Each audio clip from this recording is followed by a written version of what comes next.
Hello? Hey, how's it going? This is Ryan Gass at PTPGun.com. Giving a return call.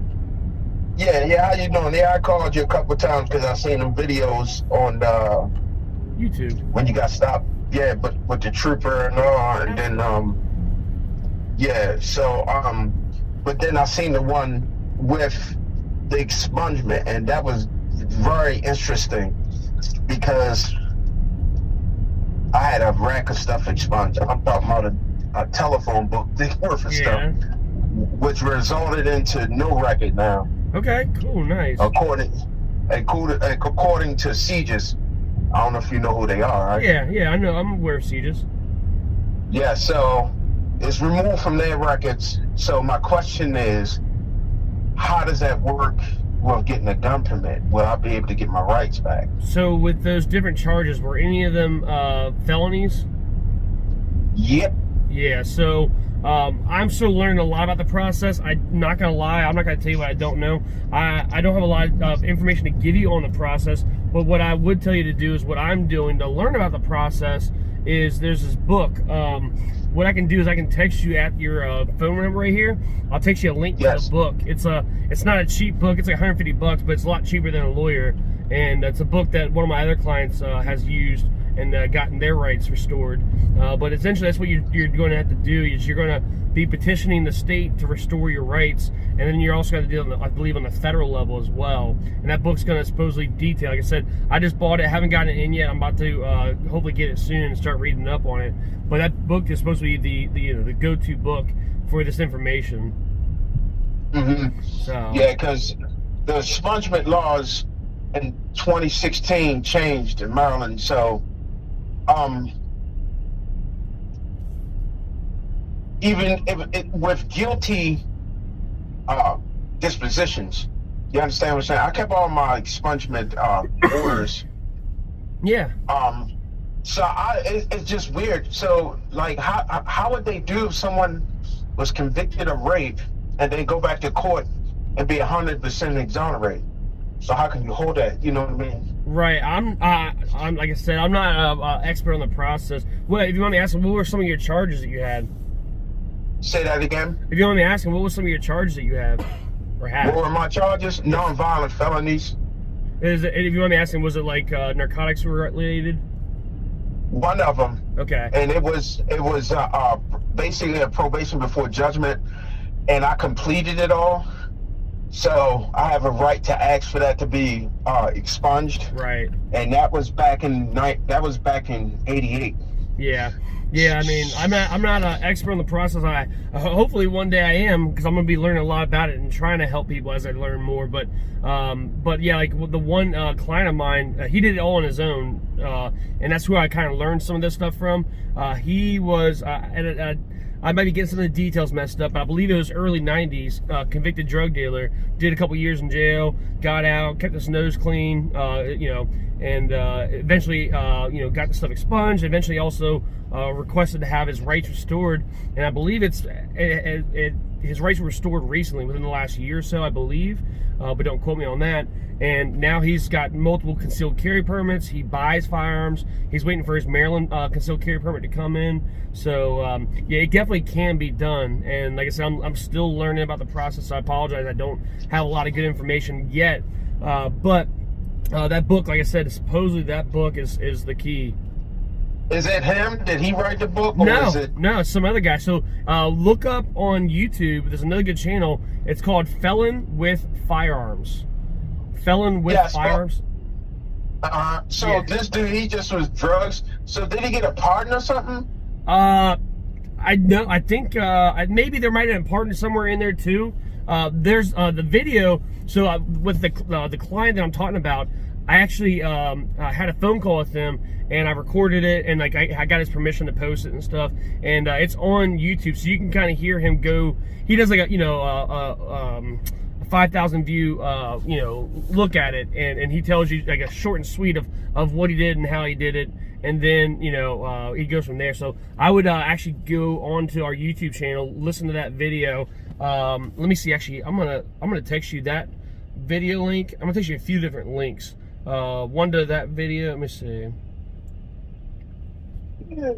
Yeah, that'd be good. But who is the guy though? The one that the drug dealer, I guess, that got everything expunged. So Who is he? that's one of my clients, and I'm not gonna lie, I don't have permission to put his name out there and stuff, you know, because it is what it is. But like that, in the video and stuff, you can hear him talk about himself and what happened and stuff. Generally speaking. Does he have a YouTube channel? Can I correspond through YouTube or something? Or my client doesn't know. He's just a regular guy and stuff. But like I said, there is a YouTube channel where the guy, I don't know what his charges were, but he, you know, he is a convicted felon. He's had his rights restored, and his YouTube channel, that's his big niche, is helping people learn how to restore their rights. And the channel is called Felon with Firearms, I believe. Is he in Maryland? I want to say he's in Virginia, but the book that he has, like, he has a couple different ones, and I'm not sure if it's him.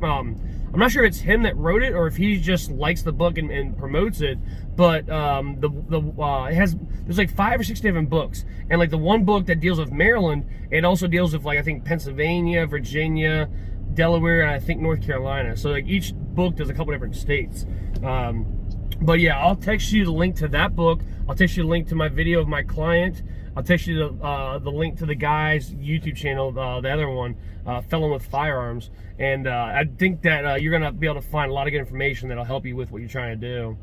Yeah, because I haven't applied yet. So what I'm trying to do is, I don't want to waste my time. Yeah. Because I did a little bit of research, and basically I called the state police and I talked to an officer. His exact words was to me, and I don't know whether this might help you, was make sure that when you put in the portal, you upload all of the, what do you call them, compliances. So he's talking about when you apply for your concealed carry? Yeah, listen to me very closely. His exact words was, he said, so I went in front of a judge. The judge ordered the expungement. Right. From the judge, it goes to CJIS, and then CJIS and anybody who maintain those records, like Maryland State Police or Baltimore City. So if you got arrested in Baltimore City or Montgomery County, once it comes out of Montgomery County Circuit Court or whatever the judge orders it from, it goes to the CJIS agency, and then they send out the orders to the police departments to remove that information from the record. Okay. And then once they remove the information from the record, they have to send the person that filed for the expungement a letter of compliance. Have you gotten any of those back yet? Huh? Have you gotten any letters of compliance back? Man, that's what I'm telling you. I kept all of that. Nice. So he said, when you go into the portal, you put down that, you know, that it doesn't, I'm not sure if the portal asked you whether you was guilty or innocent, but none of the expungements say that I was guilty or innocent. It's order of expungement. I have the original order from the judge that's hand signed. Okay. And then once it goes out, CJIS updates the FBI. This is what I was told. So I called the FBI, and this is from what the lady told me in I guess West Virginia. That is the CJIS department for the FBI. And then they are all, I think Nick's is in the same building. Her exact words was to me that Maryland is one state that maintain their own records. Oh yeah. From their repository. So whenever you do something, she said, whenever you do something in Maryland, she broke it down, and she said, Maryland will send us whatever the disposition was. Like if you've been charged, and if you went to court and the judge said you were guilty, they send us that updated record. And then if it's expunged, CJIS in Maryland will send them an updated version of your record. So if the charges come off, it comes off the record with them. Nice. And it's exactly what she said to me. And she was like, make sure that you keep make sure that you keep all your information, because the way she didn't really say it, but the way it sounded is, sometimes I guess things fall through the cracks. Oh, absolutely. And it might be a record in the record somewhere. So when you go apply to the state police, they see it. Yep. And then they be like, well, why didn't you tell us? You know what I'm saying? So I guess I would have to. I mean, I guess it's worth a try, but I just didn't want to get caught into being flagged. Yeah. You know what I mean? Yeah, because they flag you, you're done. But then too, also, they're using the old case. The feds was using the old case because in Wyoming, the Wyoming government was restoring people gun rights back. Yeah. And the federal government said not for domestic related offenses. Right. You kind of understand what I'm saying? So Yeah. they was like, nah, the federal government don't got to do shit. Right.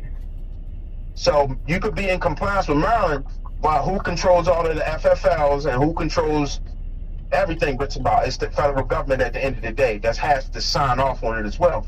But she said usually when Maryland sends us an update of your record, we usually comply with what they say because they maintain their own records. Right. That was her exact words to me. Okay. So yeah. So I mean, to help you out, that's what I heard. But like I say, I always consider that as hearsay unless I hear directly. So all I'm doing is investigating and trying to get as much information as I can before I go applying, so that I can make sure. But what would help me, what is if I was to talk to somebody that's been in a situation that's made it through, then I would know what to do, because I don't want to go to a firearms instructor, spend my money, and then I'm asked out. Oh yeah, absolutely. Do you understand what I'm saying? Yeah, I sent you the video and stuff, talking to the guy. Definitely look into that, and then let me know, like, watch that video, and then let me know what your thoughts are after that and stuff. Because he goes in decent detail, but he doesn't go in depth and stuff. And, yeah, that's what made me like. That's what I'm like. It doesn't. It's not doing me no good. But then I don't want it to be a money grab thing. And then I buy this book and be like 2 weeks, 3 weeks, sitting there reading it, and I already know the same information. Yeah. But apparently, because expungement in Maryland, to help you out, and this is like, because I even went and looked up the law. It basically means the records are sealed, and if it ain't nowhere else but Maryland, then it's redacted. The state police officer said usually it's either redacted on our records and we can't see it, and the only way they can go into them records is if they have to get a court order. You understand what I'm saying? Now, if it's a domestic related offense or something and you submit your compliance letters, they heavy on that. The feds is heavy on that, on the domestic related offenses. Yeah. Because if you look for the disabilities for the FBI, it tells you. And they could be picky about shit. You know what I'm saying? Sometimes they'll be like, if Maryland says we're gonna be in compliance with what Maryland says because it's their records. Yeah, I will say it doesn't matter if they're sealed or not and stuff. A lot of times they can still see them. Like, I had something from my juvenile record. I got arrested when I was like 13 or 14 and stuff, and I had it expunged and all that good stuff. But when I applied for my Maryland permit, I had forgotten about it all. I didn't tell them about it at all, and they found it, and they're like, "What is this?" And I was like, "It wasn't nothing serious. It was like a destruction of property charge that I wasn't even convicted in. I didn't even go to court and stuff. It was the charge were dropped, and they still found it." And one of the reasons, obviously, was because they were the resident agency. The Maryland State Police were. But another thing too is when you apply for your Maryland handgun permit, the last part and stuff, you sign off that all the information is accurate and true, and you're also giving them permission to access anything and everything, even your medical records, even your employment records. Like, if your employer had written you up and stuff like that, like, they can access all of that shit. So I mean, they don't even need a warrant because you gave them consent. Yeah, see, that's what see how you help me out? Yep. See, all of that helps me out because what you're telling me, that's why when you submit the expungement compliance letters, you want to give them all of that. Oh yeah, absolutely. Yeah. Because if it's something that isn't there, they're gonna be like, well, we understand that you might not have in your juvenile record. You know what I'm saying? Because I went to the juvenile justice building. They said there's nothing there. But that don't mean, and the state police wasn't the arresting agency, it was Baltimore City. Okay. You know what I'm saying? So everything I ever did was in Baltimore City, wasn't never in the county, it was all in Baltimore City. Okay. And I made sure that everything that I got it's all done. I just went through the process, I just got all the orders, so I'm just waiting on for all the compliance letters, because there's a stack of them. And all it says on the order of expungements is order of expungement granted. And then it shows all of the different departments they send it to. Okay. So I guess I'll just have to look into that. But I would love to talk to him to see exactly what he did. So the guy that you said you uploaded his video, and he's from Maryland. Yeah, he's this guy from Maryland. Yeah, he's from Maryland. Because he had called me back in early January and was talking to me and stuff about what he'd been through and what he did and blah blah. And I was like, honestly, it sounds like you have your rights back. It sounds like you're gonna be able to get approved. And he did the class in late January, and last I checked, in that, like, and you can hear it in that phone call and stuff, he said he got his Virginia and I think another one, and then he's waiting for his Maryland to come back still, which based on the timelines he should have it hopefully in the next 2 to 3 weeks. Yes, but I seen something. The only thing I seen on your video was when you got stopped by the troopers, I think it was, down there in Southern Maryland. Yeah, I went ahead and texted you the link and stuff. It's the restoration of rights video and stuff. I believe that's the right one. And if there's not and stuff, you can go back on my YouTube. And I got a few different phone calls on there with him and actually one other guy as of right now. So you can be able to watch that and listen to that. And you know, I know, like, part of the reason why I'm posting some of these videos is because each person has like you said, a little bit of information that can help somebody else to try to, you know, be able to get in a better position than they currently are. So that's why I wanted to post those and stuff. And different people have different life stories. The one guy, like I said, convicted drug dealer. The other guy, his was a weapons violation. It was like a illegal possession of a short-barreled rifle. So like he's going through that process now and stuff. But yeah, like I don't like for real, like don't sign up for my training. I'm not trying to grab any money. Don't do any of that. Honestly, from what I'm seeing and hearing, this book, I'm telling you, it's a $150 book. From what I'm hearing, it's the best $150 you'll ever spend. And like I said, I don't even need it. Like, I'm not a felon of that, but I still bought it, and I'm gonna be reading it up, and I'm gonna be learning from it as well myself, so I can have better information to be able to help people in the future. But that's yet to be seen. So yeah. I hope that what I told you, not to cut you off, is good. But I called the FBI, and I'm just telling you what they told. Her exact words to me was, "You can submit a fingerprint card to us, and we do it a certain way," she says, "but we do not maintain Maryland's records." That's good. They do. Yeah. And she says whenever it's updated, they just send us it, and whatever they take off, we take it off. Nice. So it ain't them, it's the state police to make sure they're in compliance. Yeah. Because the FFLs are regulated, and if they see something they're using, it's a bunch of stuff going on. So let me speed past that real quick. I was in small arms with my brother. He lives in DC. He's an armed guard under contract through the federal government, and it was a guy in there, and he looked like he was in tears. He went to go purchase a gun, and they denied him after he had his handgun permit. So I asked him, I said, "What's wrong?" He said, "Man, these motherfucking state police just called me and told me that I had to go back to court and get this unexpunged into a not guilty." And I was like, that doesn't make sense. And he was like, "Man, I'm just telling you." And they're starting to go back after a bunch of other people. So it's then it's just then a month or two ago, somebody took them to, because of what they're doing is people are submitting their records and they're using that information also. If you submit an expungement form, they like, well, you served this amount of time, and they appealed it to the Office of Administrative Hearings in Maryland and won the case. And then the state police appealed that to the circuit court. And the circuit court said, "No, we're not going to overturn this. You're going to have to give them the gun permit." Because Maryland's law is broader than the federal government law, because they were using a Wyoming case based off of second-degree domestic related assault. Get it? Yeah. So just remember what I'm saying to you. Oh yeah, absolutely. Yeah, it sounds like a lot of good information. Like this stuff, I'm definitely. That's what I love about this stuff. Like every time somebody calls and stuff, I get new and better information and stuff, and I'm learning right alongside everybody else. So I appreciate this, man.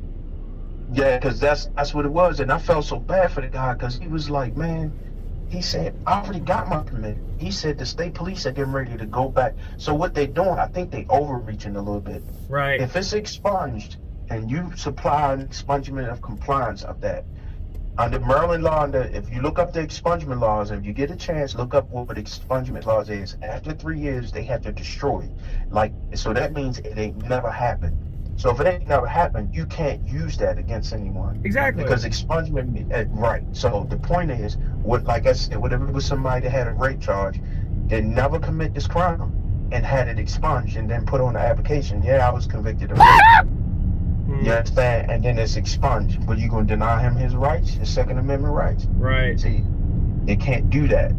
Yeah. So they need to be in compliance. So you have to challenge them. Yeah. You know, when they get out of hand. Absolutely. I got another client that I've had for years now, and he has his HQL. He has his handgun permit. He's bought firearms. He's bought rifles, shotguns, handguns, all that stuff.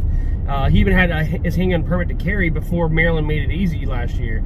And but the last I want to say about last 9 months, the feds have been denying him his ability to buy handguns, but not rifles or shotguns. And he's still kind of investigating a little bit more right now and stuff. But it looks like they're now all of a sudden going back and getting him hemmed up for a charge from like the 70s or the 80s or something like that. I think some old ass charge, like some assault charge. You know, and now it's coming back to bite him, even though, and he still has, they never, the Maryland State Police have not revoked his Maryland handgun permit, but the feds have said that you don't have the legal ability to buy a handgun. So he's trying to navigate through that system right now and stuff. So I'm probably going to have to try to read this book, and it's probably going to have to, I'm probably going to help him out a little bit with this process, because I think that's what's coming back to bite him now. Well, I think it's getting ready to start coming back to bite a lot of people. Yeah. So just be aware of that, because that guy was pissed. He was like, man, just like what you just said, he went back and was like, I don't even know what this information is, but what they're doing is, well, every time you apply for something, I guess it opens up the Pandora's box for them to go and say, oh, what is that? Yep. Well, he can't do that. Yep. Well, how did he do that? And the ATF and the feds with this gun stuff, because they're mad right now because of the nicer perverse brewing. They're pissed off. Yeah, no, seriously. Yes, and that's what the problem is. Yeah. So they starting to fuck with people any kind of way for a little petty shit that they wasn't even worried about before. Exactly. But since everybody want to go carry guns now and do it legally, they want to fuck with you about some shit. And then you'll have the order for expungement. Well, we don't consider that being as expungement. Yep. So what you did for the last 15 years, like you said, you got. So what's the problem? And these people walking around thinking they legal, you fuck around get stopped one day and then like nah, you fucked in the ass. Yep. You know? So I mean, it is what it is. So I'm just telling you what I'm going through, and I got all my compliance letters, and they can have all that. And I bet you 9 times out of 10, with a stack of papers like that, because I'll hand deliver them to them. And be like, here you go. You know what I mean? Because they're gonna go look where they want to look at. Yeah. You know what I'm saying? Regardless of what you say or do, they're gonna go look anyway. So at least I got the orders. I don't have to. I can tell them, no, I was not guilty. I was falsely accused. Yeah. Protect those documents that you have with your life, dude. Like, scan those in. Have like multiple copies of it. Like, you know, because if you lose that stuff, you're gonna have a hell of a time trying to get that stuff back and get a new copy from the government. No, cause after 3 years in Maryland, they have to destroy all the records. Yeah, so I know. Once it goes into, I wouldn't trust them for anything, though. You know what I'm saying? I've seen many times where that's like something like that is supposed to happen, and then it doesn't happen, and then you're like, hey, well, that wasn't supposed to happen. Let's just be gone. And then they're like, hey, well, it's not. So what you gonna do about it? You know? Yeah. Well, it is what it is. So send me the links, and I'll check it out. And I would love to talk to him. That would be awesome if I could. But I guess, get the book. So it's 2 different people you're talking about. Yeah, One exactly. guy one guy was a convicted drug dealer. He's a past client of mine from this past January. And then the other guy, he's actually a past client from like, I think 2 years ago. And he didn't remember about that charge. He didn't realize that was going to, be a problem. And when he applied, they said, hey, you're denied, and this is why. So now he's going through the process of getting it fixed after everything, you know? So, but they're both clients of mine and stuff. And are they in Maryland? Yes, but actually, no. The one gentleman, the convicted drug dealer, I believe he's out of Virginia, but he's applying for his Maryland, though. And then the other guy is a Maryland resident, getting and trying to get this stuff straight with Maryland. So, no, and then I will say again, to be clear, that felon with firearms, that guy on YouTube, he's not a client of mine. He don't know me from anybody. I'm just a fan of this channel. Oh, okay. Yeah. Yeah, it's weird. And then I've heard stories where one guy was in DC. He's like, man, I run my shit for like 10 years. When I come to Maryland, they act like assholes. So they just, I think, just digging and finding shit that they know is like going to screw you. And it's like, he lied about this. So we're going to deny him. And then you got to go through a whole fucking kit and caboodle to get it off. Yeah, yeah. So it is what it is. So send it to me, and I'll keep in contact with you. I'll keep calling you. Yeah. My name is Harold Coleman, and you'll see me. I'll comment on some stuff. That way you know who I am, and then I'll give you a call from time to time, let you know what's going on with me. That way you can use that information for anybody else. Cool, man. Sounds good. I appreciate it. All right, man. Take care of yourself.